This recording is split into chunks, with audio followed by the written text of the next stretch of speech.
What's up, fellow questers? Welcome back to another episode of I Don't Believe in Side Quests, where we love to remind you that every side quest is somebody else's main quest. I'm Gabe. I'm Lauren. Let's do some catch up on what's been happening this week for us. Mother's Day was good. Happy Mother's Day, belated Mother's Day to all the moms out there. We ate out on our deck. We have a table that has like the fire in the middle with the rocks. Mm-hmm. I think that was like the first time we had all sat around it as a family with the fire going. So that was nice. Yeah, We that were is there for a nice. few hours talking. What'd you do? Wait, I know what you did. No, I don't. No, I do. You told me. Kind of. Yeah, Just say so it. Sorry. my husband left early Saturday morning to drive down to go see his mom. And then he was watching the Fast and Furious movie marathon Sunday and then Monday. So he just got back this morning. So my parents came down to get me so we could go down to my sister's. So we did Mother's Day down with my sister and her husband and their dogs. We also sat outside and it was really hot this weekend in Seattle area, and we took a long walk, and half of it was shaded and really nice and the other half was in the sun going uphill. So we were all just exhausted by the end of that. And then on Sunday, my parents and I went and did Mother's Day lunch and spent time with my grandma. So we got Hmm. some additional Mother's Day time over there with a different generation. Yeah. And then I came home and just was kind of in gremlin mode because my husband was gone and I was just alone in the house and it was really hot. So I was like having windows either all closed or all open, depending on the vibe.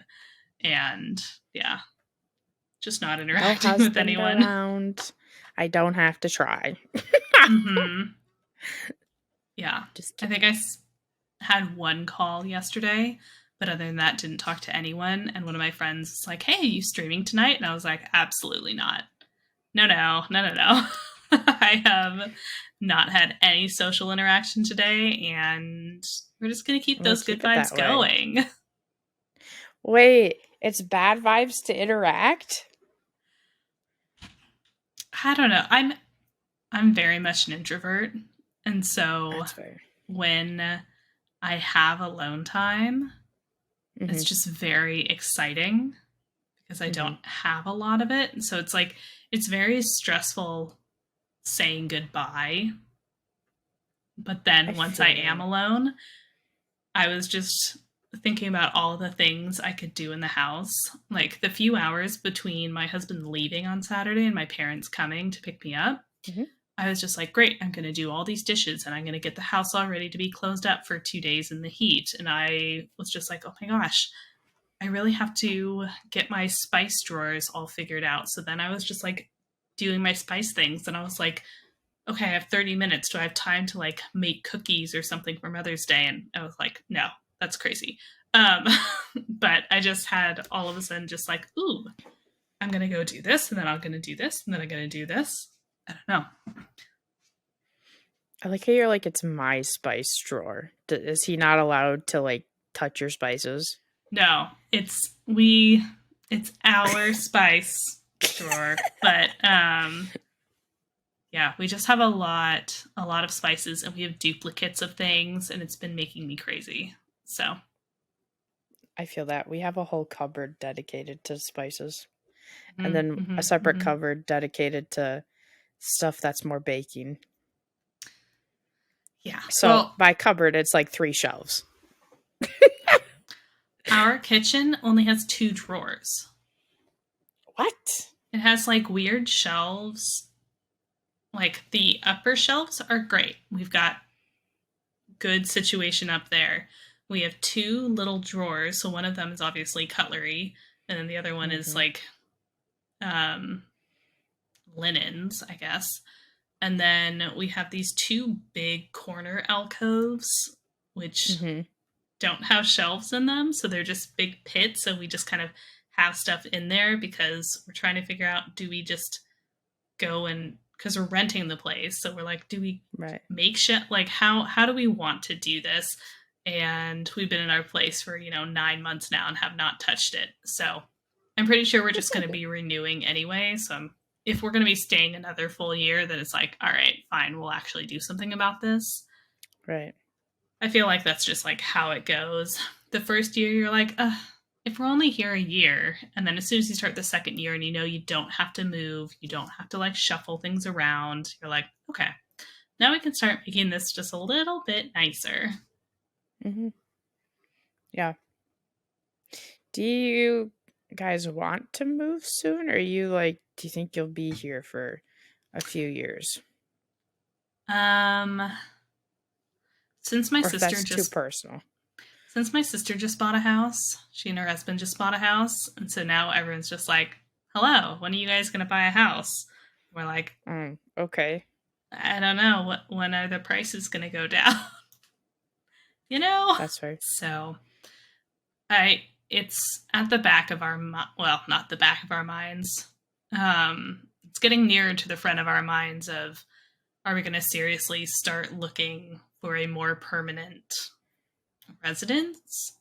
I know we're happy with where we are, given our current circumstances, income, all of that. So, and we'd be moving away from the squash courts and the squash community that my husband is really into. So he's a little resistant to that. But What's I don't know. that? Squash, it's like indoor tennis. Mm. It's Oh, in yeah, the yeah, yeah. yeah. No, I know what you're talking about now. Yeah, yeah, okay. Yeah, our gym has a squash court, and at least down by my sister. And if we're moving, I'd want to be close to her. At least Yeah. down where she's living, there's like a distinct lack of squash courts nearby. So Mike is like, I don't know if I want to live like that. But they also live really close to a golf course. So I'm like, you love golf. Go play golf. Carry Mm-hmm. on. Can't you can't have everything. I Gotta know. give up some things. Why is everyone asking you if you're gonna get a house? Just because you, like, I know you said your sister bought one, but like, just because she bought one, why are they all? I only asked because I felt like we were having that kind of conversation. Mm-hmm. But otherwise, I wouldn't just be like, so when are you getting a house? Like, you guys just got married and stuff, so like, when are you getting a house? Well, I think that's the thing of like, you just got married. When are you going to get a house? When are Because the when you have a kids? house, when are you going to have babies? I'm 30. So, my clock is just, for No, those who it's cannot see my not. face, that was sarcasm. Okay. But yeah, so I think it's just a lot of, oh, okay, so great. What are your next steps? Let's start getting that moving. When That's so we strange to me. do not have to be making those decisions yet. So, You don't. And I don't feel like this is probably just a personal thing. It's just probably me. But I feel like when people ask those questions, it's like they feel so entitled to have that knowledge. Like, it's not your business. Like, why are you asking? It's one thing if, like, we're having that kind of conversation, right? That's one thing. But just, I don't get it. That's something that annoys me about social interactions. It's something that's annoyed me my whole life when they're like, so what are you gonna do? Or like when you start to get into like the job age, so are you gonna get a job? Like, blah, blah, blah, and you're like, yeah. how would I just tell you when I've done what I've done? How about that? That's the thing, because it's natural curiosity of like, ooh, okay, so you finished a chapter or whatever. So tell me all about the next one. But yeah, no, I think those kind of major life, I don't know. It's I think hard it's depending on who it is. yeah. I think when it's coming from your family, then they're just really interested in what you're up to. And if you've already made a decision on it, well, then They want to know. But I think there needs to be a lot more, I guess, acceptance of responses that fall along the lines of, oh, we aren't sure yet. Like, I if feel you like ask something and somebody says, oh, I actually don't want to have this conversation, great, back off, none of your business. I don't think it's a problem to ask, but I think you have to be really emotionally prepared to not get an answer that you're looking for. I feel like it's because I live in Minnesota, and when they ask those kinds of questions, it's with a passive aggressive judgment Mm-hmm. underbearing, and you're like, worry about yourself, Nancy. Like, just go. Okay, I wasn't thinking that because of Nancy Drew. I was just thinking of like a typical small town name. It's kind of awkward. Right. Deborah. Go worry about yourself. But I think I don't know. that's the problem. That's the intent of like, are you asking because you're genuinely like, oh, have you already made a decision on this, or are you still thinking about it? Uh, Mm-hmm. is there any way I can assist you or provide guidance depending on what you're looking at? Versus, why don't you tell me so that I can judge whatever answer you give me? You know what I hate, and I don't use hate often, but I feel like I think I truly feel that strongly about this so Mm. much is every day when I go into work, I have 3 or 4 people immediately as I walk in say, "How are you?" And I hate it. I hate that question so much. And I hate that I get asked 4 times in the span of 10 minutes. Like, I just got here. Can you just, like, let me? I don't know. I don't want Mm. to talk about it. Like, how am I supposed to answer? Do you want me to be honest with you? Do you want me to not be honest with you? Like, why can't we just, like, we're at work, just get into it? And then because they ask you, then you have to ask. And I'm like, it's not that I don't care. It's just, it's so Just say live in the dream redundant. and walk off every single day. If you give them the same answer, it's just like when celebrities wear the same clothing so paparazzi stops asking or stops trying to take pictures. Just Right. give Because them it the looks same like the answer same. every day.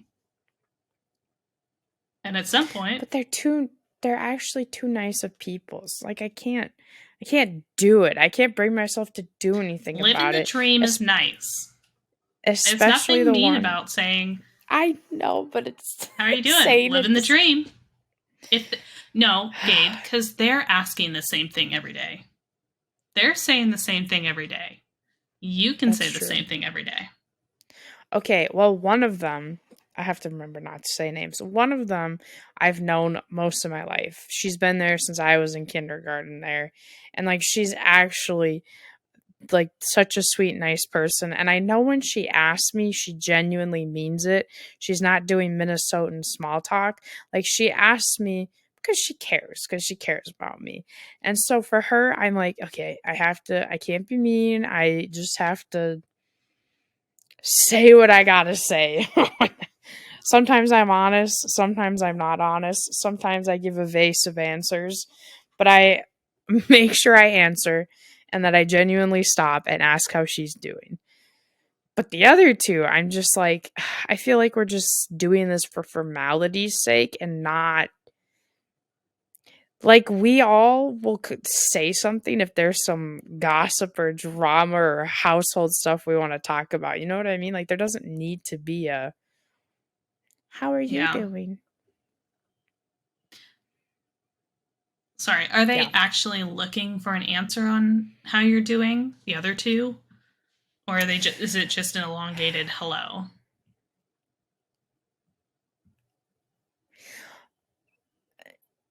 Yes, like when they ask, you know, they're not being disingenuous. Like they, they do mean it, but it's also just like I'm trying to think how to explain it. It doesn't have to be. done. It's not something we need to do or have to do, and it's kind of just it's kind of an elongated hello, but like they do mean it. I just it's such a nuisance. It's so obnoxious. It's so not necessary because I come in partially through the Hmm. day, right? And then I stay later, and the other assistant comes in through the morning and then stays till 1:15 because we need 3 people for the lunch and nap time. And that we have an hour and 45-minute overlap where there's 3 of us there, which is good because then we can get a lot of stuff done. So I usually come in and the days, usually I come in and the day's already partially happened. So usually what we're supposed to, kind of the big thing we should do is they tell me what's been going on. Has certain kids been having a not so great day? Is someone maybe sick and not feeling great? Is someone just having a really emotional day? They're just feeling their emotions way stronger than usual and don't know what to do with it. Did an accident happen? How's the day going? Have we had to change plans? Did things not happen that were supposed to happen? Or like our art teacher. Oh my gosh, don't get me started on it. There's times where everything kind of gets like a half-hour slot because that's the longest you can hold a 4-year-old's attention. After that, Mm. they're just it's just not practical. So everything has a half-hour slot, and that's how we change everything up. Art sometimes goes she just goes way past okay, so there's been a few times recently where she just doesn't even come up with her project in the last minute. She's like, "Yeah, I'm not coming for art." And we're like, "Okay." Oh no. Wish we could just decide not to do our job. And then there's other times where she comes and she brings way too complicated projects. The one they did last week, this one girl was like, she started crying because it was really complicated what she was having them do and just like ridiculous. She's like, I don't understand. I just don't understand. And she was crying. I was like, oh no. It's okay. We don't understand. They're making pandas. And so instead of having everything traced, which is what we usually do, we have to do a lot of prep. She gave them white paper. They had to draw on the white paper, or they had to cut the white paper, like make the shape, and then they had to use those as tracers on black paper and do it. And it was like it was just ridiculous. It was so ridiculous. So that I don't know. I feel like that's what is important when we come in, and that's where we get into it because usually throughout the day we talk and talk about that stuff anyway. So we'll get to the how are you doing or what's going on or what's been up. You know what I mean? We don't have to do it right away. Mm. I feel like part of it too is it's not that I'm not a morning person, but I feel like for most of my life I need like an hour to just kind of go through the motions and like don't talk to me, don't interact with me. My dad makes fun of me sometimes at the cabin when I come down and don't I just sit and I don't want to be talked to for an hour. And I get ready in a very short amount of time. So I'm usually still in that hour period when I get to work and they're asking me how I'm doing. I'm like, this is still my hour. Don't talk to me. Don't look at me. Don't think about me. Don't acknowledge me. Yeah, that was a tangent. I probably didn't need to go into that much detail. I just feel like every episode I expose myself more and more, and it's just like every episode you could give me a different name based off of what I expose. Oh well. Oh wow. So what you always say, say la vie. Anyways, you want to talk about her interactive update? Yeah. So her interactive has definitely been more active. Her Interactive has now introduced 2 new characters for the Nancy Drew game. We recently met Elka, Mm-hmm. Elka, who works at what looks like to be like an Apple store. Yeah, I was gonna say we got a electronics store. Mm-hmm. Oh Mm-hmm. gosh. So she kind of like looks a little like cool hipster. She's wearing like paper bag pants and like a sun on her shirt. But yeah, technology. So again, we're working with technology. So we have our coffee shop area, we have our little technology store, and 2 new characters going. So they've got What's the multiple other character's location. name? Do you have a name for Uh, them? Radek, Do R you A D spell it? E K, Wait, sorry, one more time. Radek.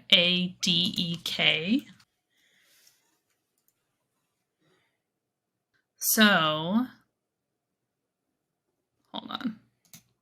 I'm You're now good. looking at where these names. Yeah, the first one's German or Hebrew, and this one's Polish, so that doesn't really.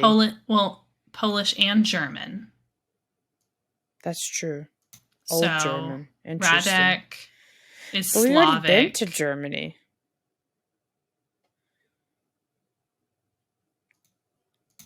Well, I suppose, but we haven't done Poland, right? I don't think we've done Poland, so Poland would be mm-mm. interesting. Yeah, Poland would be interesting. I've just because most of the other Nancy games are at least somewhat based on some of the original books, or maybe not the original books as much as kind of the paperback pulp fictiony ones. So I'm Wait, what do you mean? Wait, what? What do you mean by like original versus Pulp Fiction the paperback? main 56 Right. Well, versus Shadow Ranch is in that. Shadow Hidden Ranch. Staircase, Clock Tower. I guess we didn't Yeah. really do Hidden Staircase, but the Clock Tower is. Uh, I Blackmore feel like at Manor least. Blackmore Manor I know is based off of a one of the pulp pulpier paperbacks about What does it Bluebeard's mean when dungeon. you say pulpier? So the Nancy Drew book series that was written in like the 80s that were kind of that were written in the 80s because 1979 is when the 56th book of the original kind of like the yellow hardback books that Right. many of us think of as kind of the classic Nancy Drew. So that came out in Yeah. 79. Right. And then from then on out, then they had like the Phantom of the Bluebeard Room is the one I'm thinking of, or the Blackmore Manor. There's one of the Nancy Drew books, but it's just more of a paperback Oh, okay. series Sorry. Got it. that were Oh, Message in the Hollow Oak. I like that book. I know. I Sorry. was at my parents' this weekend and I was looking at all my Nancy Drew books. And I was just like, as soon as I get into a bigger place, Mom, I'll take all of these out of the room. I'll take them all with me. I really liked The Password of Larkspur Lane. Mm-hmm. Yeah, I that thought was a that good was a one really too. interesting one. Secret in the Old Attic. Oh boy. What's the one where she gets trapped with the spider that if the spider bites her, she's gonna die? Do you remember which one that's from? I That's a very do, vague. because we had this conversation. Yeah, And it because is the Spider that still Sapphire traumatizes mystery. me. Still traumatizes me. I'm pretty sure it's the Spider Sapphire mystery. It's the one with the big Probably. spider on the cover. They go to Africa. Maybe. I haven't They gotten there go to yet. I'm looking through. Africa. I forgot she went to. At least the Wikipedia does not specify other than they go to Africa. So I have no idea which country/countries they wander off to. The witch tree symbol. I was looking through them all to see if there's. I thought. I don't know. I thought more were from this. That's what I'm saying. I mean, there were just. So 56 was the original. Up until 2003, they were publishing more books as kind of the continuation series. So it got up to 175. So there were 120 books that were written after that main 56. So Mystery in the But who Tornado are those written Alley by? and I think it's still written. I think it's still the pseudonym Carolyn Keene.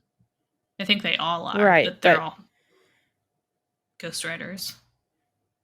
right. Well, that's but wasn't the original 56? It's by the same person, isn't it? Mm-mm. Oh, No, like that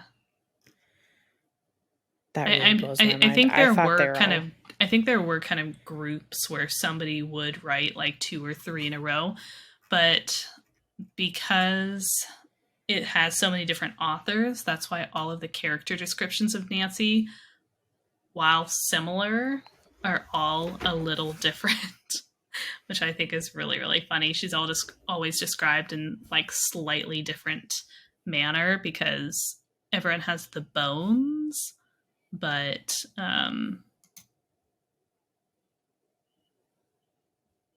anyway. Oh, the Mystery of the Ski Jump I really, really enjoyed. Because they were trying to catch a jewel thief named Mitzi Channing, which I just think is such a really good name. Mitzi Channing, who steals Nancy's identity. It's just so much fun. There were 8 ghostwriters for the original 56. So the first ever who wrote Nancy Drew wrote the first 7. And then she also wrote 11 through 25 and 30. So she, I mean, she wrote like half. Yeah. A lot. She wrote a lot of them.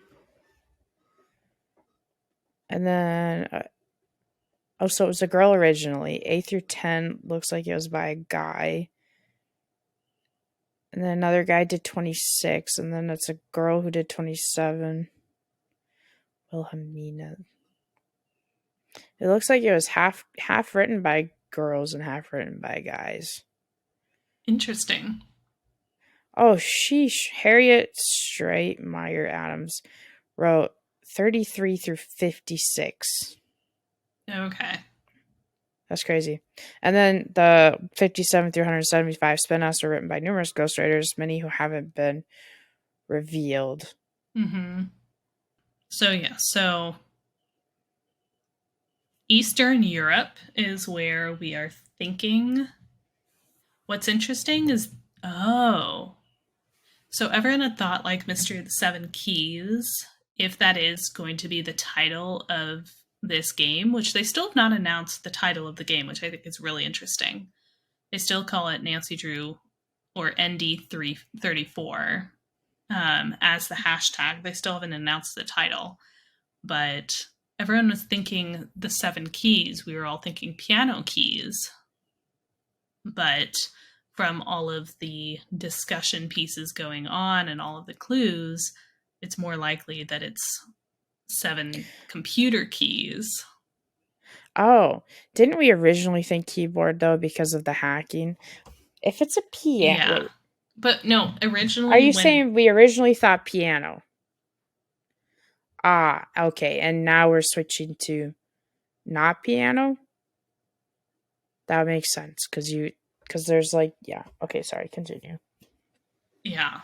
When everyone saw the first, or when everyone saw the title first being copyright, um, then everyone was thinking, oh, uh, Vienna, oh, piano keys, music related. But yeah, I mean, it doesn't surprise me that they're doing hacking because, again, coding and teaching the young ladies how to do coding work and computer things is a passion project of the Her Interactive CEO. So I'm not surprised that's the direction we're going with this. Mm-hmm. True. I feel like their marketing team's been doing a pretty good job building hype, Mm-hmm. bringing people in. Yeah, I mean, they really stepped up their puzzle game because I previously they had been doing some kind of half-hearted kind of word puzzles, Mm-hmm. and now they really understand how rabid the fan base is and how everyone's gonna figure stuff out really fast. So they've been making things a lot harder, making them very trivia based. For example, the post they have today, uh, where they had a variety of different texts, quote unquote, from different characters, saying, "Oh, well, what are the of like, oh, I can't help you solve this puzzle.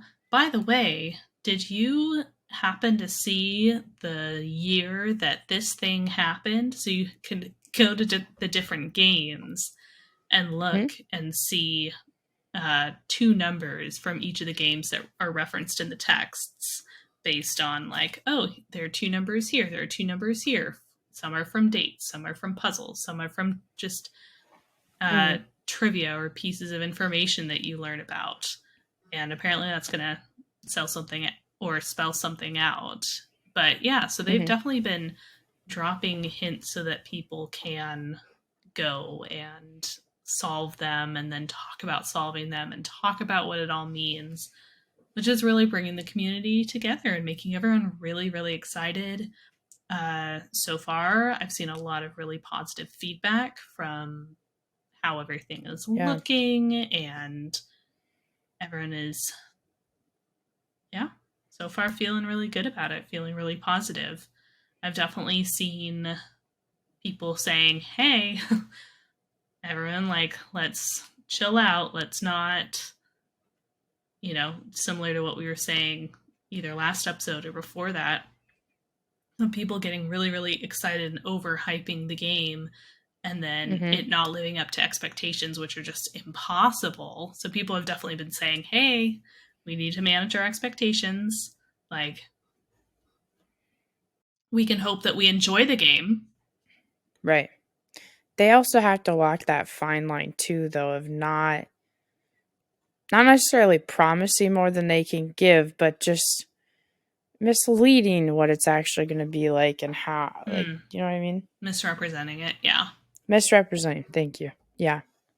So we shall see what continues to happen because they've given us two locations and two characters, and again, keep dropping hints about uh, clues. They keep dropping hints and clues, and I'm just, yeah, I'm very curious about when they are going to start actually announcing things Yeah. because I Because we don't have any kind of time frame, do we? I don't think so. we don't have any time frame. This started a month and a half ago, Mm-hmm. so it's been 45 days where we've just Right. been saying, great, okay, you're showing off things. Again, they have not announced the name of the game. We do not have any general idea of when it's going to be coming out. We don't have a lot of tangibles, but they keep giving us hints and things to solve. And again, I don't want things to necessarily be spoiled. Like if I knew when the game was going to be coming out, I'd be like, okay, amazing. I'll buy it. I don't need to be involved in the process. It does feel strange that they haven't even released the name after 45 days of Yeah. everything. At this point in development, I feel they should have some kind of name figured out. So, Right. I guess yeah, I'm interested by their strategy mhm. because I I truly don't know why they would hold out on the name. Right. I I just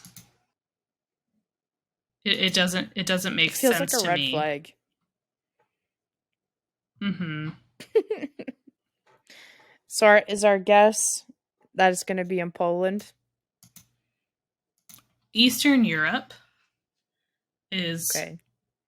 as close or as specific as I'm going to get on that.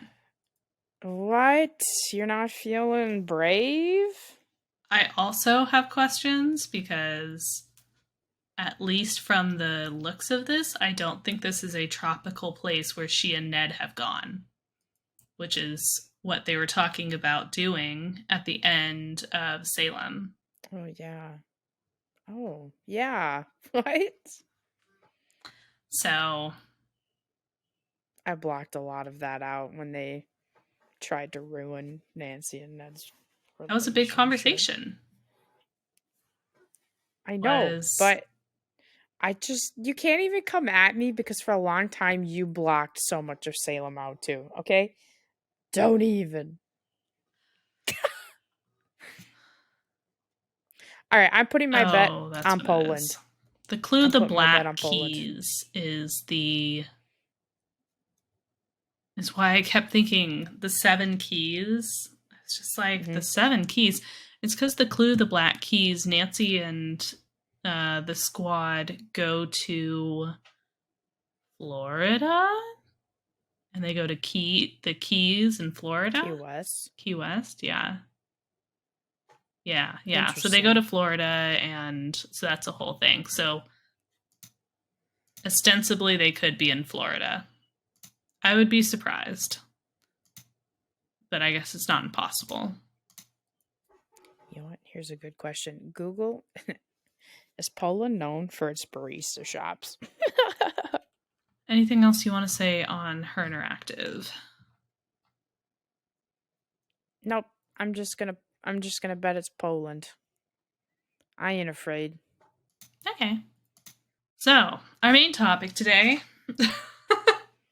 other than Our side ourselves, topic. yes, is AI in games. So, we wanted to talk about just kind of what's going on with AI and what are all the conversations about how it's going to be improving games. And this is really kind of highlighted for us because the EA CEO, Electronic Arts, is that what their company is? EA.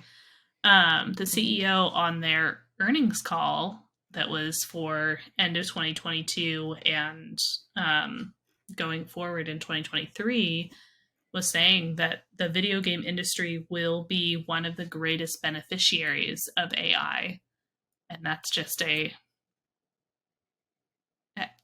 it makes sense just because the video game industry, I mean, does do a lot with computers and technology, and so yes, they anything that's going on in technology is probably going to be affecting the video game industry.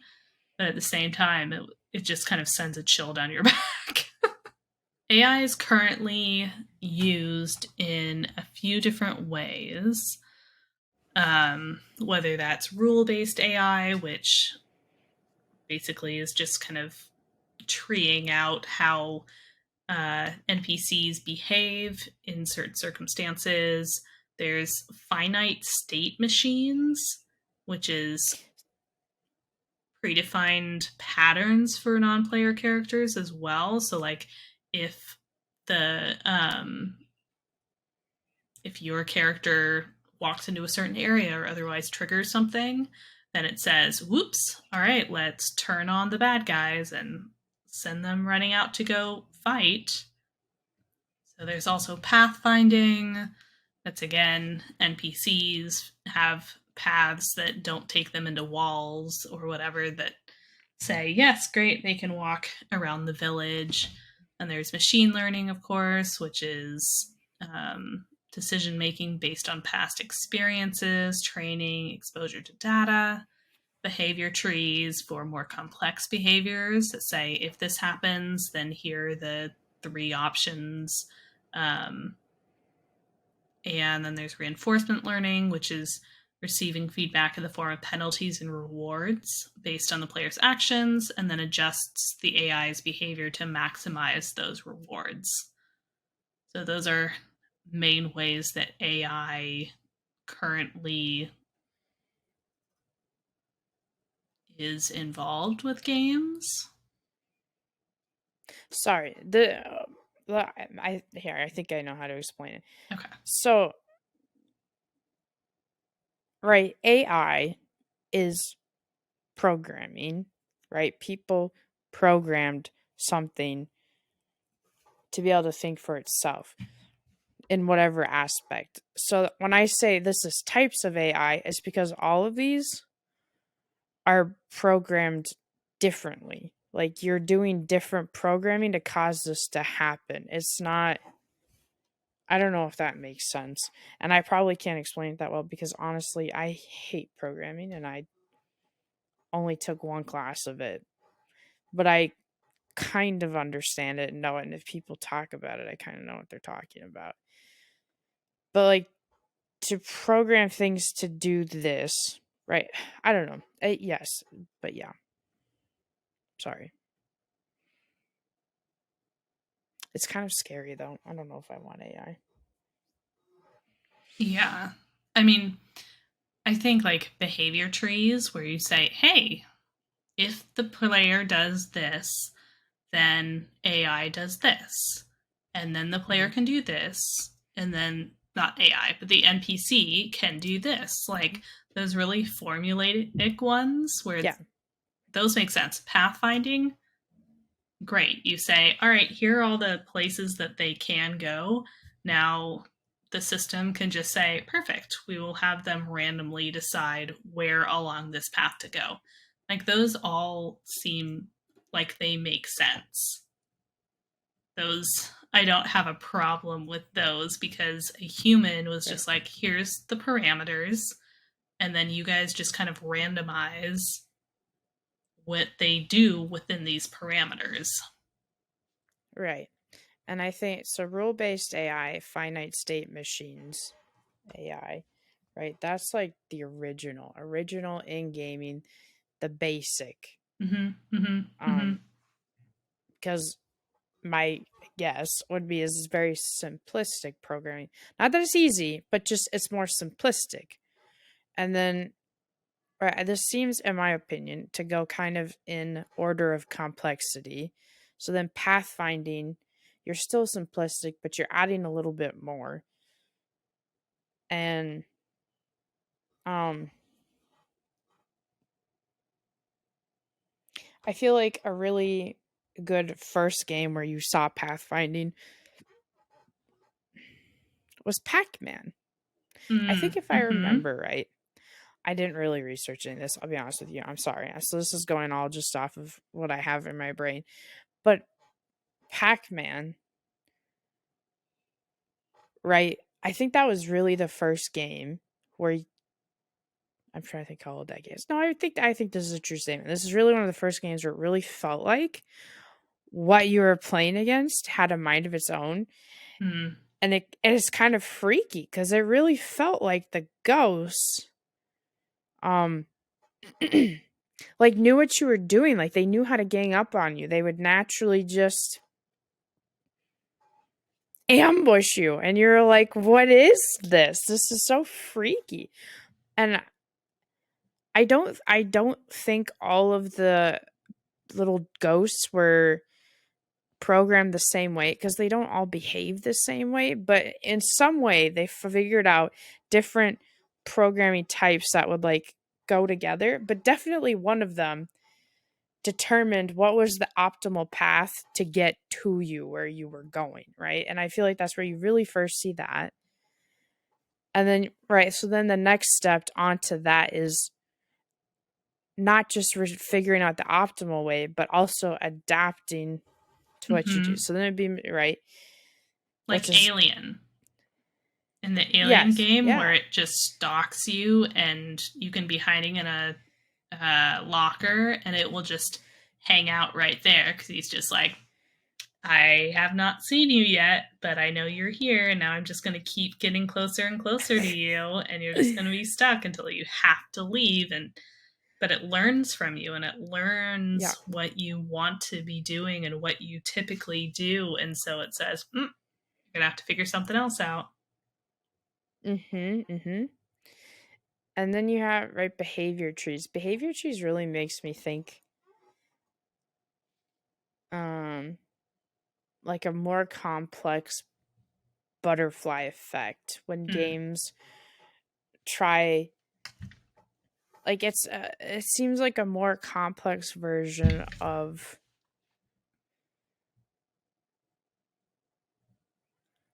not finite, probably rule based, right? You give it, right, you have the options, and then it tells certain things to, based off of kind of how you go about it, do that. Hmm. If this, then that, then Yeah, this, then that, then this, then that. Yeah. right. But this, I think, is a little bit more, it's like the next step above that when you don't have so many finite options. Hmm. Reinforcement learning, I just hate that. I hear that and I think of conditioning and all that I learned about conditioning and psychology. Hmm. Hmm. Carrot, stick. Which do Yeah. you want? Yeah, there's a reason the HR profession elected to leave that behind. I feel like, are you going to talk about benefits next? Do you want to? Yeah, because there's one in there that I don't think is a benefit. So Like, I there's know you're not. Yeah, go ahead. there's this blog from Ngati. So a lot of the blog posts that I was finding on AI and video games are AI companies. So I think it's really interesting to be reading through and see how they're kind of like trying to market themselves and how they're trying to say, hey, here's what's going. I just think it's an interesting, yeah, an interesting piece of marketing that they're using and to understand what they're trying to sell the public on. So Ngati has a blog, AI in gaming, or there's a blog post, AI in gaming, where they have this whole list of like, what are the benefits of AI in games, including enhanced player experience, adaptive gameplay, more realistic NPCs, procedural content generation. So similar to how we were talking the other day about Skyfall? No. Yeah? Skyrim? What's the Oh, Skyrim in space? oh yeah, Skyfall. No, uh, is this Skyfall? I don't know. I feel like it can't be because of Skyrim, but Skyfall, or yeah, Space Skyrim, anyway, where they are going to have 1,000 planets. So at least some of that's going to be procedurally generated. They also have on the list intelligent game balancing as well as testing. So a AI would test everything and make sure things are balanced because you could go through a whole bunch of different scenarios without Starfield. Starfield. Thank you. Without necessarily having to have a human run through a lot of it. They list future innovations as one of the benefits of AI, which I think is vague. Of just opening up the possibilities of future innovations in gaming like VR, mixed reality, where algorithms enhance adaptability, immersion, and interactions within those environments. They also say data mining is a benefit of AI in gaming, which again, we're maybe scraping the bottom of the barrel of benefits. And then efficient testing and bug detection, which is included in the intelligent game balancing and testing. So again, we have 8. We maybe have about 4 benefits that we could kind of actually talk about as being potentially beneficial. You sorry. So the 2 games that Bethesda's coming out with this year is Starfield and Redfall, and you mix them together Well, I to said do Skyfall. Skyfall. So That's what I'm Skyrim and saying, Redfall. Skyfall. You said that, my first thought was, you mean the James Bond movie? Are we singing Adele now? If I could, I would. Okay, this these are my opinions on what Amazing. they said. Okay, for the enhanced player experience, yes, it would be a benefit, but do we need that kind of enhanced player experience? Like, just because it's enhanced doesn't mean it's a good thing. You know what I mean? Or something that we need. So Because what if it be. Go ahead. I just wanted to read their description of the enhanced player experience. Okay, go for it. Creating lifelike situational developments to progress in the game adds excitement to the gameplay. Lifelike situational developments. Increasing complexity in games with AI ensures gamers are hooked to the game. With the rise of different gaming devices, gamers expect to have immersive experience across various devices. Go ahead. So when I hear this, right, in the lifelike thing, this is my thought. Yes, I want to be immersed. I don't want the immersion to cause my in real life anxiety to come out, or my depression, or my other things. I don't want to have to. Is that in this one? One of them? Oh, no, It's we'll get further to that one. down, yeah. Okay. There's a different one that I'll get to. But just like, I game to do things I can't do, to be things I don't have to be, but also because gaming doesn't require everything from you like life Mm, does. You know what I mean? hmm It's like a burden's being lifted off you when you play. So that's where I say, sure, it will enhance player experience, but is that a good thing? So I don't know if that's necessarily a benefit. It's more of a questionable area. Adaptive gameplay. Okay, sure. However, I feel like this goes with data mining. I think those are, it's like the same thing, and they just tried to make it seem like it's not.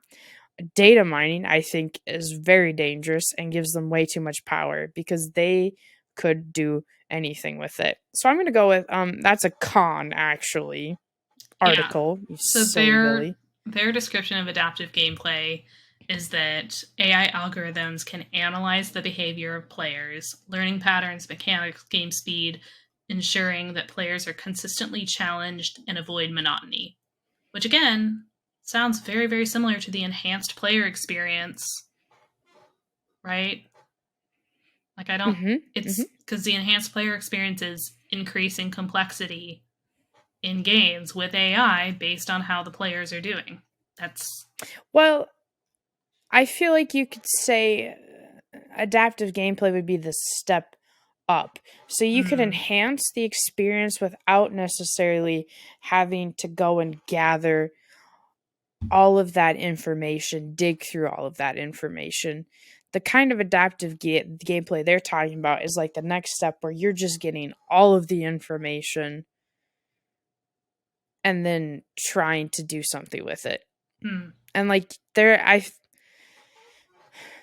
a lot of people who would probably disagree, but the stuff you could learn from behavior of players, how they learn like they could take that, sell that information, and whoever bought it could use that against you.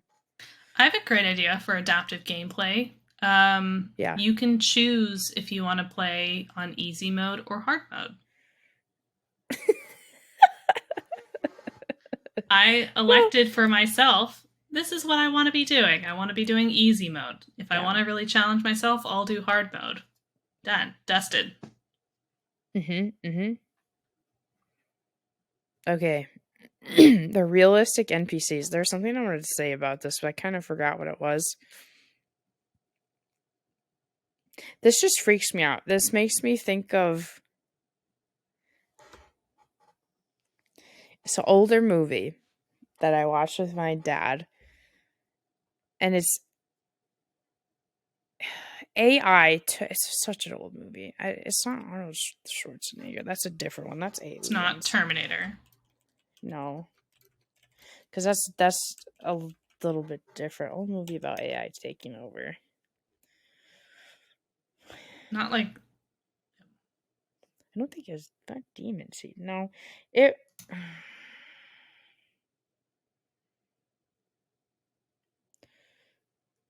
I can see it so clearly in my head, but I could not. when you say older, how much older? Mm, probably 80s or 90s, like definitely before It's not Blade 2000s. Runner.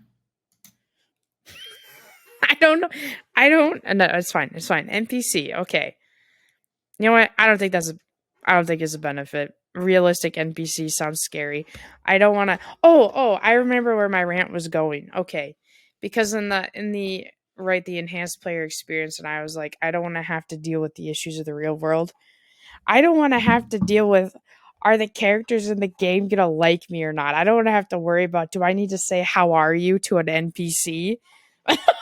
No offense, I definitely care about my NPCs, but I don't want to have to deal with all the social stuff that you have to in real life. I That's kind of a nice thing sometimes about games is that you don't have all that pressure. I'm also just really curious what kind of games they had in mind when they were Right. coming up with this list. Like, were they thinking of a game like Fallout, where there's a lot of different people and a lot of different NPCs, and you're running around and you want to be interacting with them, but you're also shooting a lot of them? Or is it something where you're, interacting with a group of humans and it's less like GTA? Are they thinking of Yeah. this sort of thing for GTA or anything else where uh, there's a lot of murder and chaos and ridiculousness? I'm so embarrassed. I think it was maybe Blade Runner. I hear Blade Runner, the original, yeah, the original one, not the new one. I hear Blade Runner, and I think, like, I think I was thinking about Tron. I think that's what I was thinking of, Uh, and I was like, it's not that. And yeah, because isn't okay the main guy, right? He's the Indiana Jones guy, Harrison Ford. He's human, right? But like everyone, he's basically having to fight and deal with is AI. I'm so embarrassed if it really is Blade Runner. And I was like, no. When you were I like, know you were like, he's famous. I was like, I didn't say Harrison Ford, but I should have said Harrison Ford because that might have I clicked think in that a might little have, better. yeah. Yeah, because they're like interacting with like replicants and such, and he's a replicant Oh, hunter. yeah, because yeah. Okay. That movie traumatized me. I don't know how much I can specifically remember it because I think I only watched it a couple times when I was younger. And then I was like, okay, but I was right though. It's an older movie. Like I could picture how the graphics of it looked, and I was like, I don't know, it feels like 80s. I said 90s to not embarrass myself, but I really felt like it was a movie from the 80s. That's so funny. I knew my dad would have definitely been like Blade Runner, you idiot. Procedural content generation. So like you were talking about with the Starfield. I think that's definitely a benefit. But are they able to do that without basically doing the data mining? But Yeah. go ahead. I mean, I think it goes into also benefits of AI, benefits for who? Exactly. That's a good point. Because if we're Semantics. talking to like company leadership, where it's just like, hey, you'll be able to create a bunch of new games without having a, major impact or having to hire a bunch of people, then it's like, okay, yeah, so we could run around and say, great, we're going to have 1,000 planets, because if all of them had to be handmade, then yeah, they'd Right. be, it would take a long time. You would have to have more Mhm. people versus if you can just do AI, then it's like, all right, cool, we'll just pop that off. And I think I mentioned a couple times in my notes on this, so we might talk about it again, but very much, at least right now, there's a lot of mentality from what I've been reading about AI kind of drafts and then humans edit or kind of use it as a jumping off point. So, See, I think that would be a benefit. I would say that's an actual benefit.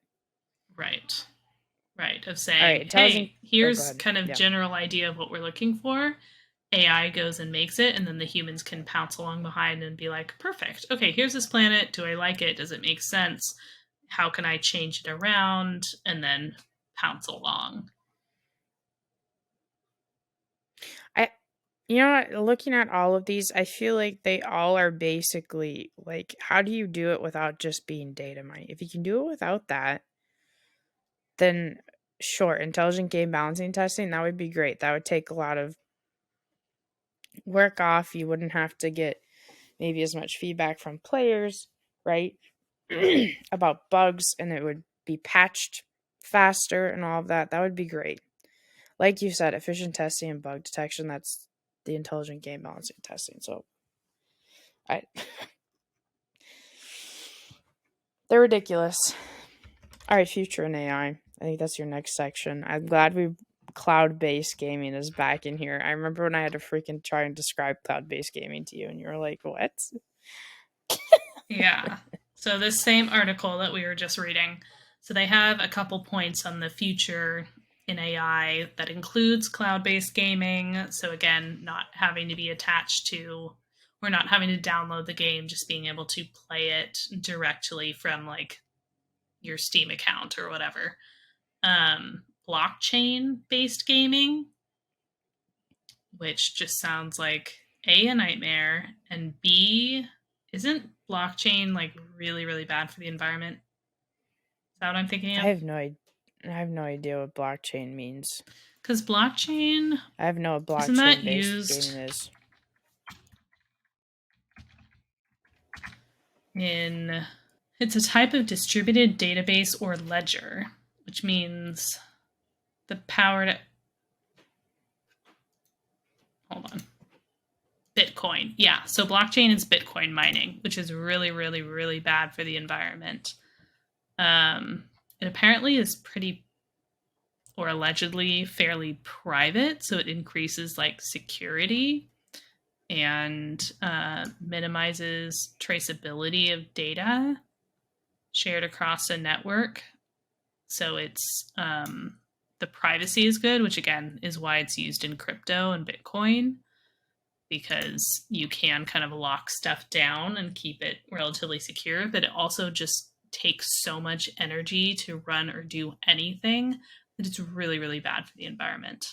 So that makes me nervous that they would be like, oh, yeah, we could do that with gaming. Because gaming, I mean, already takes a lot of energy, um, a lot of the times. Anyway, and then voice or audio recognition based games.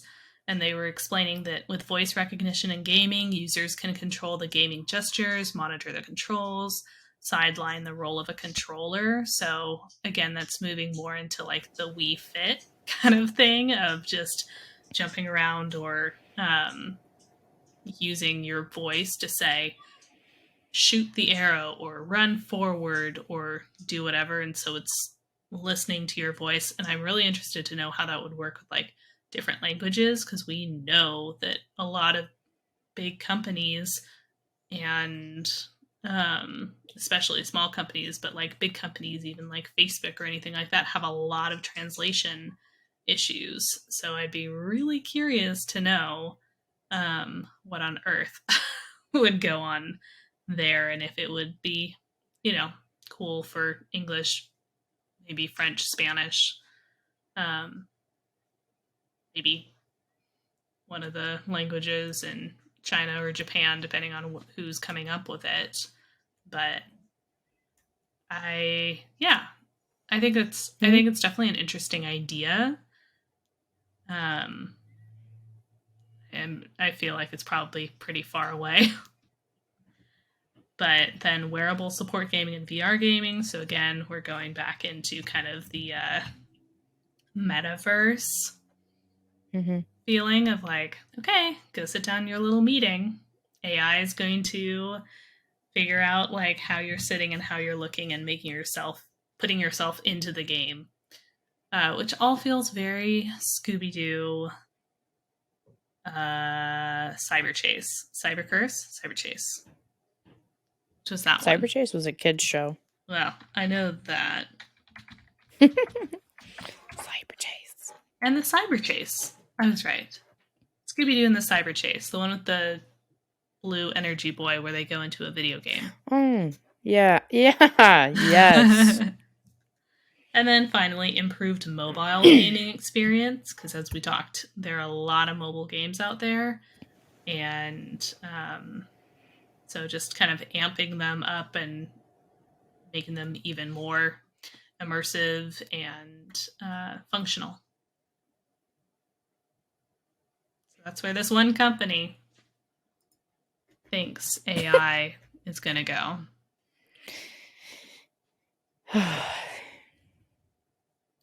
Then there was gamedesigning.org, which had a post talking about AI, about how AI can generate worlds and more complex NPC movements.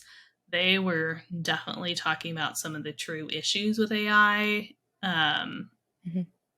talking about how if AI is just kind of left to its own devices to create bigger and bigger things like levels or whole games without oversight, AI can just kind of like run along and get weirder and more specific that may affect playability. And I adored the fact, and this is a direct quote, that they were like, do we want game characters to bully us if we wear silly costumes?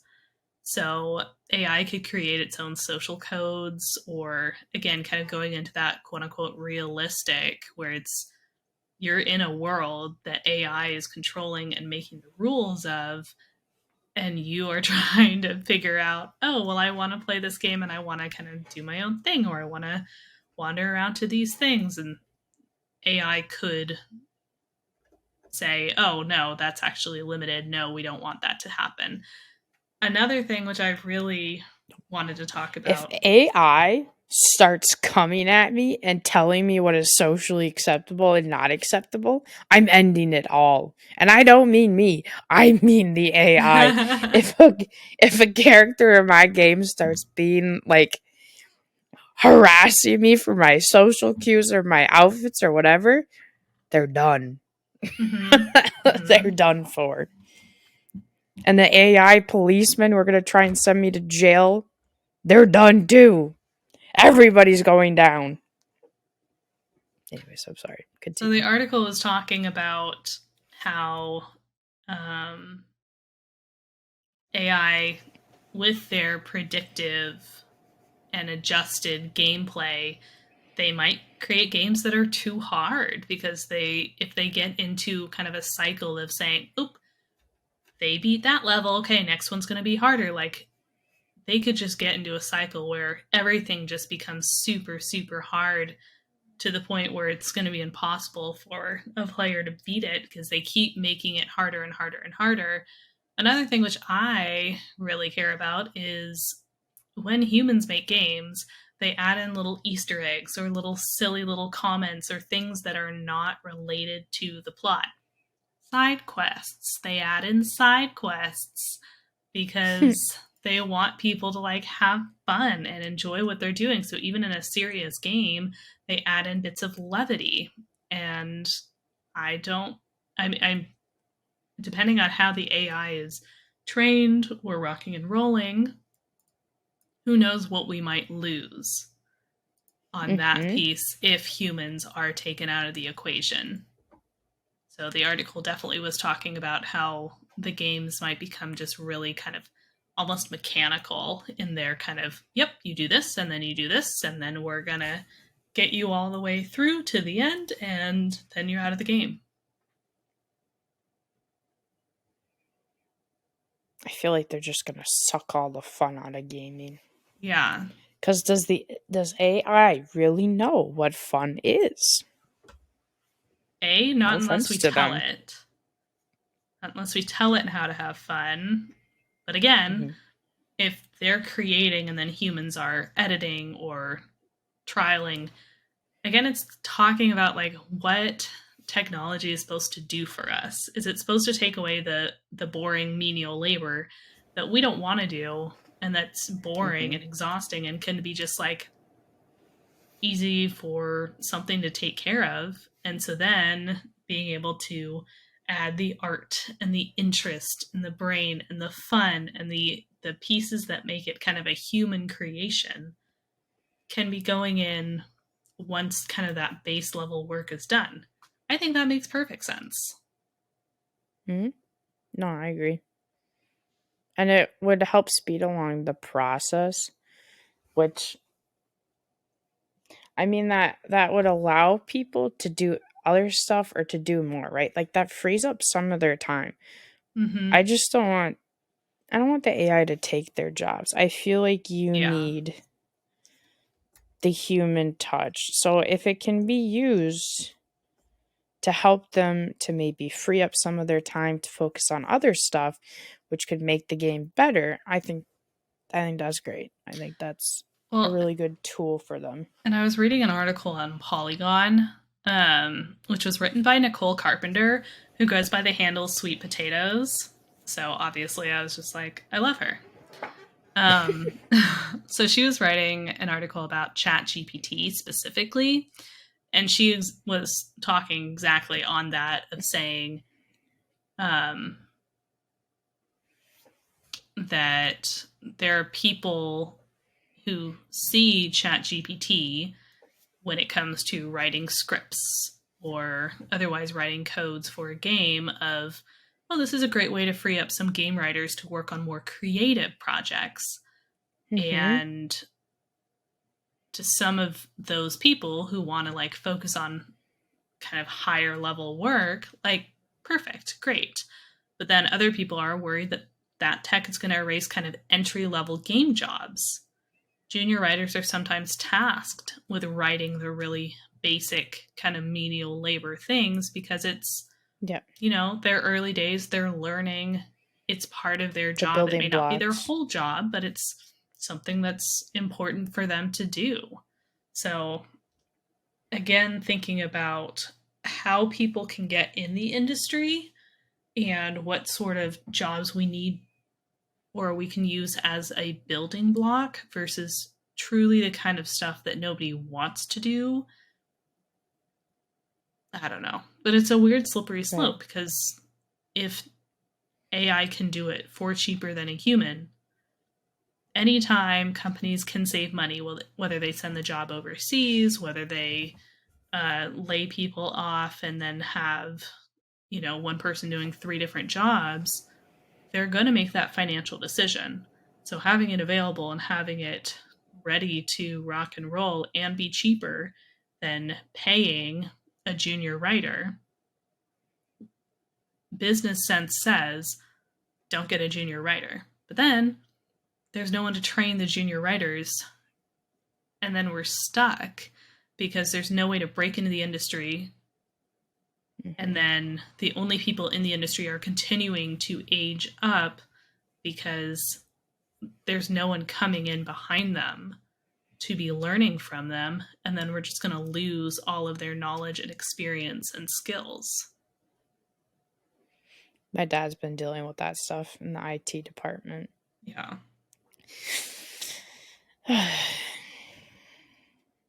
Yeah. It, mm.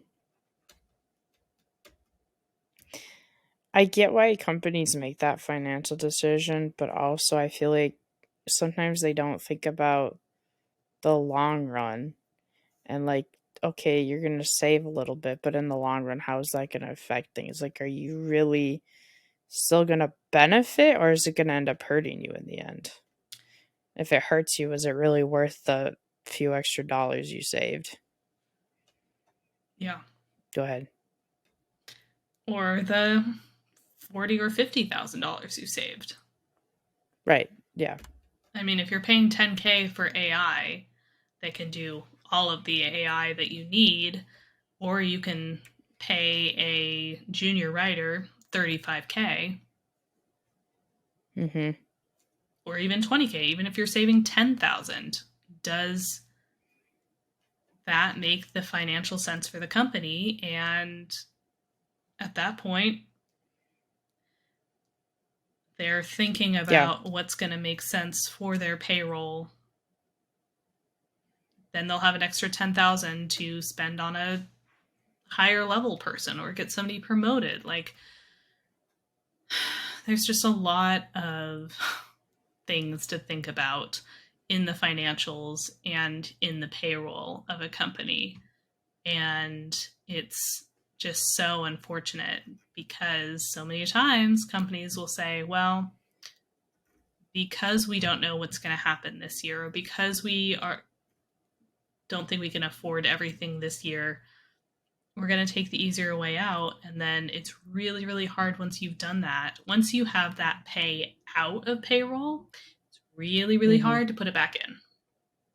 Yep. Yeah. Wait, did they say anything about how it could affect indie developers with what you were reading? Yes. Okay. So they were talking about the expense. They were talking about the expense of AI and how some of the bigger companies would be able to, or would be more equipped to buy it, play around with it, really expand on it, really get the full benefits of it, for better or for worse. And so Mm-hmm. if bigger companies are able to buy AI and therefore make games cheaper and faster, and smaller indie companies who maybe can't afford AI either to that level or at all, it's just going to be harder for them to compete just because it's Mm-hmm. using an all human task force, or as much as they can afford. It's going to be slower. It is going to be more expensive. It feels almost similar to like fast fashion, in that with automation, with AI, they can start pumping stuff out on a way faster rate. Mm-hmm. Quality may be going down because if they are, testing all of the bugs using AI, there's going to be stuff humans find that AI did not find. Or there's going to be things that AI is just like, oh, we need to fix this, that maybe should not have been fixed and is now like a bummer that it's gone. Mm-hmm. Versus the indie games, which right now are on the cheaper side because they're typically shorter, they're typically, just have less resources involved. The indie gamers try, or the indie developers trying to make more of a name for themselves, so they're trying to appeal to a broader audience by having a lower pay. It's going to be interesting. I feel like the key though of indie developers is that they cause innovation in games. It causes AAA games to not be able to be so generic and repetitive. Because indie developers, indie games bring new concepts to the table, new ideas and stuff. So if you get rid of the direct competition and what causes there to be, what can we do better? how can we improve whatever. I feel like that would destroy the gaming industry. Like games would just be disgusting. Well, and similar with fast fashion, right? Where stuff comes out and hours later a version of it is available on Shein or whatever. And so if companies, big companies start really relying on AI or start saying, "Hey, we can are they this little indie company is putting out a game about this. Let's look at the trailer, have AI write up something, and we can put something out really quick, similar price point or lower. Since we made it in AI, we didn't have to pay all of our humans hundreds of hours for this. So we can put it out and be a direct competition with limited warning and limited resources." Oof. Oof. So again, this kind of goes back into why do we play video games? Mhm. What is the excitement from? Is it from just speed running through mediocre games, or is it the joy of like playing something that really really moves you? Because with limited human interaction, I would be surprised if we were running into genuinely like moving um, games like the ones you and I Right. have been talking about over the past year, of just especially the ones that we've talked about in our female developer spotlights, where all of those games are very personal and they're stories and you learn a lot and you grow and you cope with things. And if you're just writing into chat GPT or your AI builder or whatever, and you're saying, hey, build me something about a princess who gets kidnapped and a plumber goes to save her, and it does that, is that gonna have is what the AI comes up with gonna have the same impact and humanity that a game created by humans for humans? I can't believe you pulled Mario into this. Okay, sorry. Well, And then you weren't even gonna name drop him. Chat GPT in the Polygon article, they were specifically talking about Chat GPT um, involved in Pokemon Emerald. So somebody was just like, "Hey, I want to um, build Pokemon Emerald." Hold on, let me reread Hmm. this really quick. It pulled so ChatGPT didn't output code for Pokemon Emerald. It pulled from its knowledge of the Pokemon game to walk through it. So basically, someone was just like, make a game based on Pokemon Emerald. So it ChatGPT generated basically a text adventure that responds to player prompts. Dan Dan Gond, who did the experiment, told Polygon, quote, "The best analogy to what's happening is that it's kind of like asking a friend to pretend to be Pokemon Emerald for you. That kind of experience is only as good as your friend's memory of the game, and GPT-4 seems to know a surprising amount about the game." So Yeah. currently, AI is just like, oh, let me just tell you a story about the game, and you can kind of say, oh, what if this happens? And then I'll tell you what was going to happen. Ubisoft unveiled a generative AI tool in March of this year, of 2023. They called it Ghostwriter. And this one is allegedly supposed to help writers, not replace them. So again, it's the AI is drafting and then the humans are editing the writing. But again, Right. does it make sense to just have a junior writer who's coming up with things and draft something up so that senior writers can take it and go and explore? Yeah. Yep. Or does it make sense to have AI do it and have a junior writer do something else. How do people learn? How do people grow? Mm. Am I Are making you stressy spaghetti? Yeah. This Yeah. was my idea for an episode, so I take full responsibility for this. Oh. Just end my suffering. Can we go to female developer spotlight? Yes, we can. I feel like this just gave me so much more anxiety than I already had. So we have an immense palette cleanser right now in our developer Is this spotlight. our mint shot?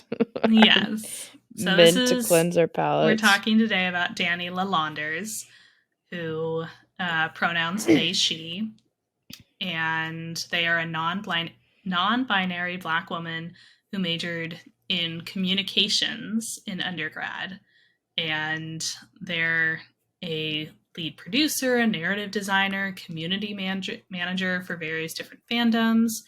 But the reason we are talking about Danny Lalanders is because they are a head developer for a graphic novel, a visual novel called Validate: Struggling Singles in Your Area. And so it's a novel in which you maneuver yourself through the twisting paths of young adulthood. And it's full of characters of all different races, all different sexualities. It can be played on Switch. The graphic style reminds me a lot of Boyfriend Dungeon, but basically you just go through and have conversations and figure out who you want to date. And it's happy and people fall in love. And it's so cute and it's so sweet. And there were a lot of articles and a lot of excitement over what Danny and her team has been working on. They started, or they're the CEO of Veritable Joy Studios. So you can see that's just kind of the game plan. And the studio is designed to tell diverse stories from perspectives that are often ignored and silenced, especially putting them in situations full of joy and full of love. There was an interview in 2020. Validate came out in 2021. There was an interview in 2020 where Danny was mentioning they had about 27 game developers of color who were employed by the studios. So I don't know what the studios look like now, but at least back then there were about 27, 28. So Gaming Mag, GAYMING, mag.com, had a whole article because GLADS has a series of changemakers, videos about changemakers, and Danny is their episode 3. And so we'll put a link to that in the description so you can watch it. It's just a 5-minute video. And it's just really interesting. They say Validate is special in that it prioritizes characters from a range of different cultures and puts them in the protagonist role. When we're in games, we're typically side characters. And Danny, of course, is talking about people of color. We're never a love interest, and when we are, we're a love interest to a character who often dies. Oftentimes, when people are putting people of color in media, it's to fill a diversity quota. It's having their token character. So Lalanders named this process as creating without care, due to the creation process not actually valuing the character being put into the world. So Danny is very focused on creating joyful experiences for all of her different characters. In various interviews, especially on their Changemakers episode, they talk a lot about the racism they faced in the gaming industry when they were first starting. And especially when it was kind of behind a screen and similar kind of gave to what you've been experiencing on like the major sexism front. But Danny, of course, is also getting racial slurs involved in there. And So Danny is really talking about like different lenses when it comes to game development and creation, which is why they have so many creators part of their studio to get those different perspectives. And Danny, again, in the Changemakers video, says that she knows she doesn't share all of the experiences of her characters, but there is someone out there who does. And so it's very much trying to find that the varied perspectives that someone can connect to, especially someone who maybe doesn't get to connect to characters a lot.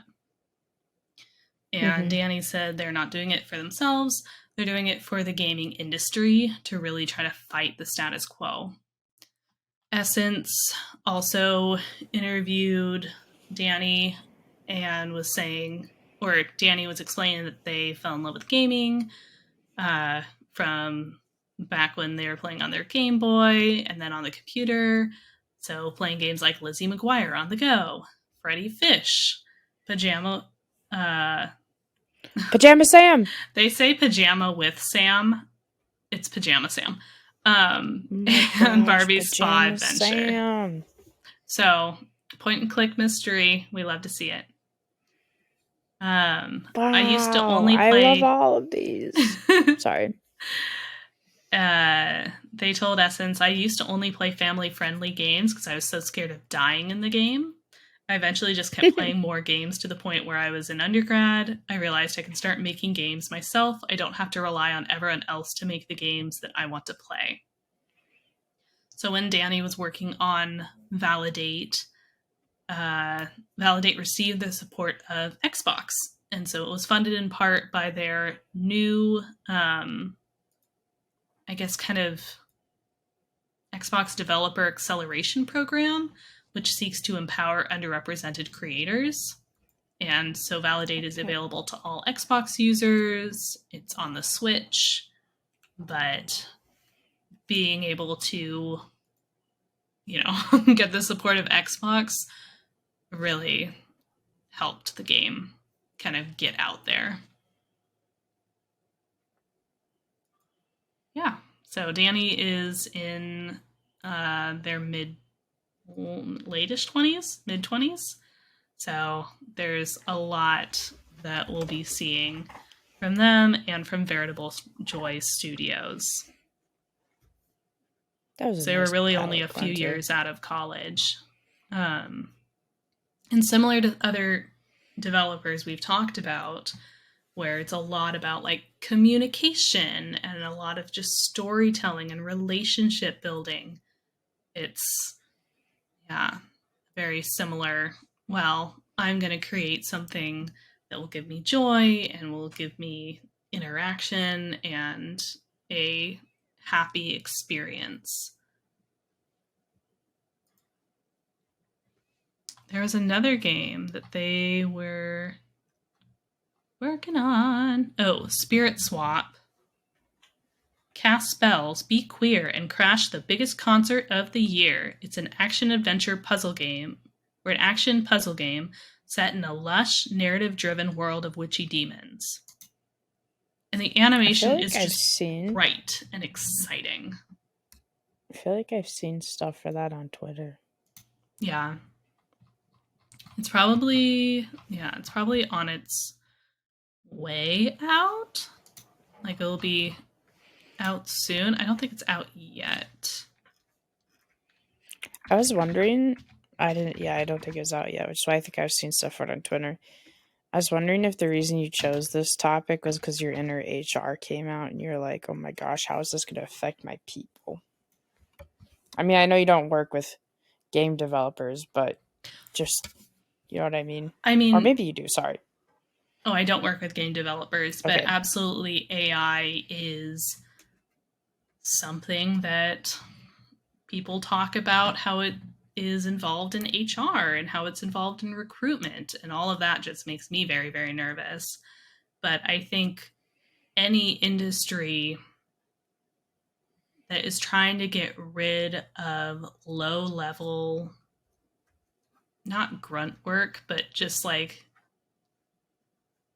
beginner work and replace it with AI, is going to save money on the bottom line, but I so wonder how You're gonna people lose knowledge. break into the industries or break into the kind of Mhm. jobs, because if the only things that are available are people who have 5 years of experience in the thing, how do people get started? Mhm. And we already deal with that. Yeah. The times when I've applied to jobs, and I've heard this from 10 friends too. Like it can be so hard because so many of them are like, "Well, we want you to have experience." But like how are you going to get the experience if you need experience to do it? And 9 times out of 10, they don't need experience. Yeah, That you don't, let me amend that. 9 times out of I get what you 10, mean. they don't need for you to have had experience in order to do the job, but they Mhm. do not have resources to train you and get you up to speed to do the job.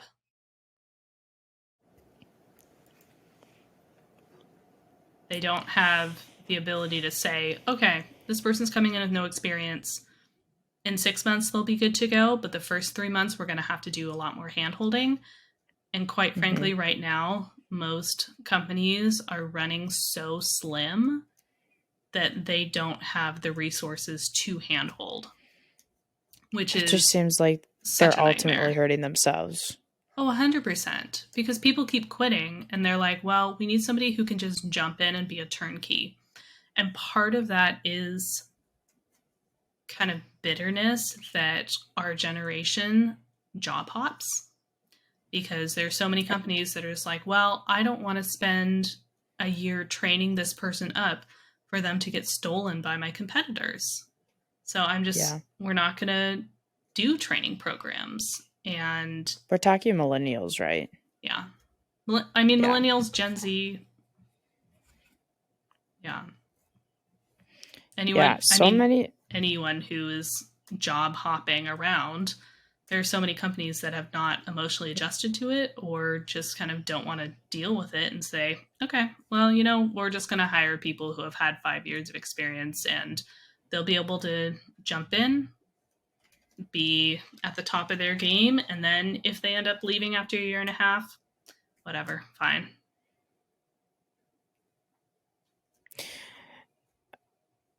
I could not stand my peers. Oh, I did not mean to send you a Discord message as I play with my You computer. send me a Sorry. Discord message? Aww. Yeah, it's a period because I keep dragging my nail in the cracks of the computer because it's a satisfying sensory for me. I don't know. Thanks. Um, like in high school and college, because all of them felt like they were so entitled to be making like 60K right off the bat and like have all these Mm-hmm. benefits and be able to do this and this. And it was so mind-boggling to me. It was so baffling to me. It was like, did your parents never teach you that it's just not how it works? You have to put in the time to earn that. Like you are not entitled to that. That's not something you just give when you've given nothing to whoever, Like you Mm-hmm. had to put your nose to the grinder and go. And when you show that kind of dedication and skill and that, you are an investment, then the company invests in you, right? That's just how it is. And they're just like, well, it shouldn't be this way. And it's like, you work hard when you're young, when your body can take it, when you can do it, so that when you're older, you can have fun and not have to be pushing yourself to such extremes. You know what I mean? Young people are hungry. They want to learn. Yeah. They want to gain experience so that they can learn and be able to move up. And we have so many Hmm. problems in some of our departments where they're like, oh, it's so hard to hire all these senior people. We're like, great, you've got a whole bunch of junior people who have been in their job for 7 years. Hmm. If Yeah. you cannot promote them, what are you guys doing? Hmm. Mhm. What do you mean they're not at the level you need them to be? Train them. Get them up there. Stop hiring all Mhm. these external people for buckets of money when we have a bunch of people who have been here for 7 years Yeah. hoping that we will give them a shot. Like it seems on the outside, looking at the department, it seems so logical. And it's like, Mhm.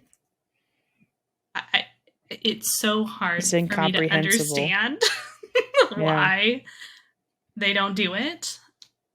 But it's my company is a little older, so there's just a lot of mindsets that haven't quite grown up yet. But it's really it drives me so bananas. Mm-hmm. You know what I think doesn't help too? This was something I was thinking about as we were talking about this, is you've got like all the TikTok and stuff and influencers who like show these like wild, outlandish lifestyles and stuff. Mm-hmm. And I feel like that further cements the idea that they should then be entitled to stuff. Yeah. And it's just wild. Well, and especially people who go into computer science, who get Hmm. their computer science degree, don't get offered a developer job upon graduation, No. and then just say, well, that's all I want to be doing. I don't want to start at a lower level, or I don't want to start doing something, close to it, but not exactly it. They're like, no, I graduated intending to be a software developer, and that's what I should be. But also, and it's like, it's not that simple, you buffoon. Right.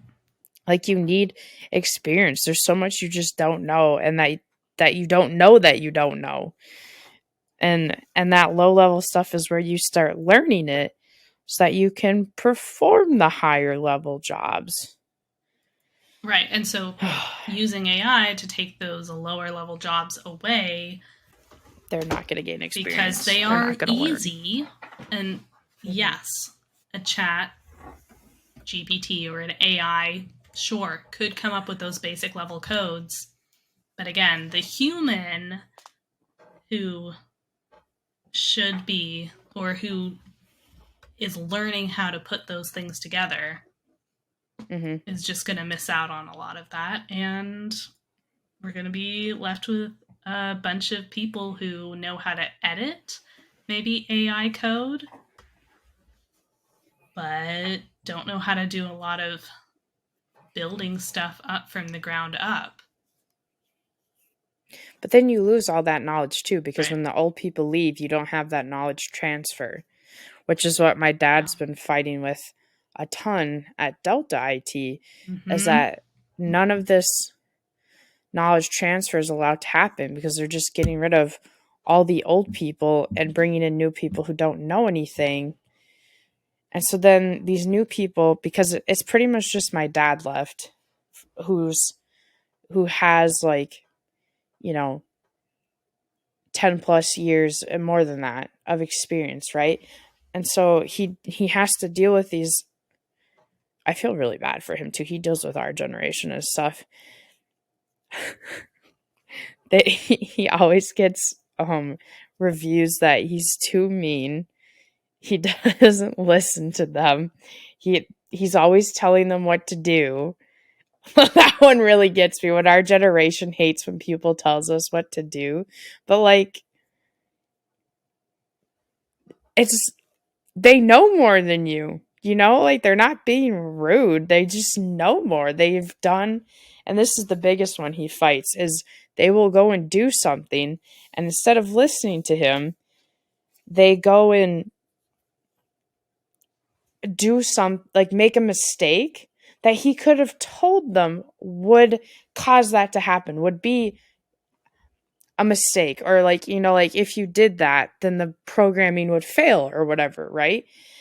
And so they just wasted days, hours, days, weeks doing something that he could have told them from his experience wouldn't work. He could have quickly explained it and they'd be like, "Oh, okay." You know what I mean? And that's what will happen in the gaming, if, like you said, the AI takes over those lower jobs, lesser jobs, whatever you want to call them. Mm-hmm. Is today Tuesday? Of course Yes. it's Tuesday. We're recording. I don't know why, but us talking about that suddenly gave me the panic that I put the wrong thing out on the easel for tomorrow. And I was like, wait a minute. Is it Monday? Is it Tuesday? Did I put Wednesday out? Did I put Thursday out? I don't know. I put the right thing out. Sorry, I Good don't know why that job. came into my mind. We're talking about jobs. The first thing we talked about was stressful. This is stressful. And then I was like, oh my gosh. Did I even perform my job right? I did. It's fine. I think we've said all that we can say about AI and have I gone mean, well hey, over. let us know in the comments if we're wrong. We're not Call wrong. us out. Tell us what we're not thinking about. Tell us how AI has helped you in the past year. What has AI done for you? We want you. Oh boy. Isn't that Uncle Sam? It's an Uncle Sam poster, right? Yeah. Sorry. Anyways, I can't. I'm over it. I'm over AI. I feel like never mind. I was sorry. I was thinking about. I went back to the beginning of the episode of what we were talking about, and then I exposed myself, and that you put Wolf Girl from that one episode, and what you could put for a name for this one. Whatever. Anyways, if you have a developer game or side quest you want us to talk about, or any local anonymized gossip, you simply must tell someone. Let us know on Twitter at nosidequests, or email us at nosidequests@gmail.com. And if you'd like to see our lovely faces during the podcast, we post each episode with video to our I Don't Believe a Side Quest YouTube channel. You can find me at nenyaadamas on Twitter, Twitch, YouTube, and Instagram. And you can find Lauren at sweetie_patat on Twitter, Twitch, and YouTube. Peace out, beaches. Bye.